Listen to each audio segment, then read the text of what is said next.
Kasuelo ko, i-share ko sa inyo itong binabalik-balikan naming lugar na napakaganda at nakaka-relax at napakaganda kasi ng view. Kung mahilig kayo sa nature or nature lover kayo at mahilig kayo sa outdoor activities, ito ang bagay sa inyo. Tara, samahan niyo ako hanggang dulo. So eto na nga po, nagbiyahe na kami papunta dito sa pupuntahan namin lugar na binabalik-balikan namin. Nagbaon na nga pala kami kaya medyo na late kami kasi nag-prepare pa tayo ng baon at bumili ng mga kakailanganin natin. Medyo maganda rin pala yung panahon nung pumunta kami dito, hindi mo ulan at hindi rin mainit. At napakaganda po ng panahon. Pataas po pala yung pupunta namin at medyo matirik po yung dadaanan namin. Kaya feeling namin is papunta kami sa Baguio.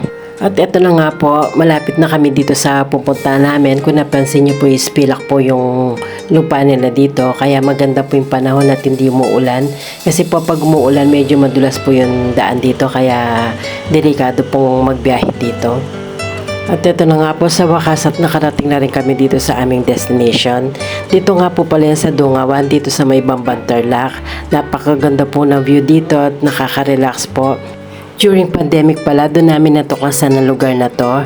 So binike ito ng asawa ko, tiningnan at napakaganda nga. At magmula noon, yung mga friends namin at yung mga anak namin is dinala namin dito. Talagang na-amaze sila sa ganda ng lugar. At yan na nga po, napag-desisyon namin mag-camping dito. Napakaganda naman po kasi ng view. Last time kasing pumunta kami ng Zambales, hindi na tuloy yung pagka-camping namin. Kaya nag-decide kami pumunta dito kasama ng mga kids. At ito na nga po, ina-assemble na namin yung aming mga tent. Kasama ng mga kids. Gusto rin kasi namin ma-experience kung paano yung mag-camping kasama ng family. Talagang mag-enjoy naman po kayo at malayo sa ingay, sa pollution, sa ganitong lugar. Ito po talaga yung kailangan natin, makapag-relax kahit paminsan-minsan, makapag-banding kasama ng family.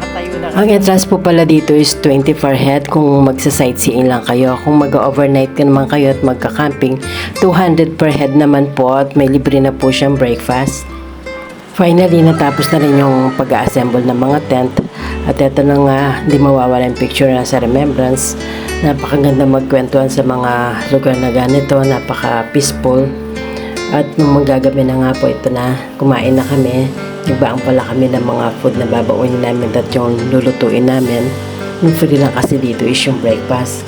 At ito na nga po yung view paggabi, yung mga nightlight po yung makikita mo dito. Napakaganda. Solo nga po pala namin yung lugar na to. Wala pong ibang nag-camping. Kinaumagahan naman ito yung makikita mo view at napakaganda. Nakaka-relax lalo yung mga huli ng ibon, mga tilaok ng manok at yung mga kuliglig.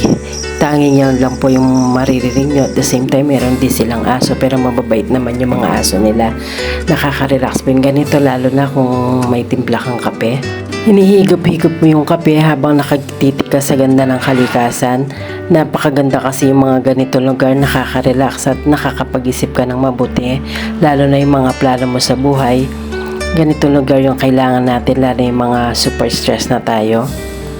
At syempre, bago tayo umuwi, kailangan natin na remembrance. Nagpa-picture-picture kami kasama ng mga kids. At bago rin kami umuwi, nag-order na rin kami ng iced coffee. Meron nga pala sila ditong iced coffee or fruit juice na pwede yung orderin. Maaga pa kasi kanina nung hindi kami nag-order, kaya hot coffee muna yung in-order namin kanina, hot choco. So ngayon sis na medyo mainit at pauwi na rin kami, nagpa-take out kami ng mga iced coffee nila. Meron din pala pwedeng orderin dito yung mga almusal nila, yung mga hot silog, tosino, ganun, iba-iba po klase. At napaka-affordable po ng price nila, kaya marami pong mga bikers ang nagpupunta dito at binabalik-balikan sa ganda na lugar at very affordable po yung price at tigit sa lahat. Napakabait po ng mga nagmamanage dito, yung may-ari. At syempre, nagpa-picture tayo sa kanila bago tayo umalis. Mga vlogger din po pala sila at nagtitiktok. At yung mga anak ko, syempre, bago kami umalis, sinusulit nila yung place. Napakaganda kasi ng place at talagang nag-enjoy po sila at nag-enjoy po kami lahat sa pagka-camping nito since na first time po namin. Syempre, hindi mawawala yung pa-picture taking na family as a remembrance. Sana po nagustuhan yung aking video. Kung nagustuhan nyo, please like, follow, and share. Thanks for watching. Have a good day.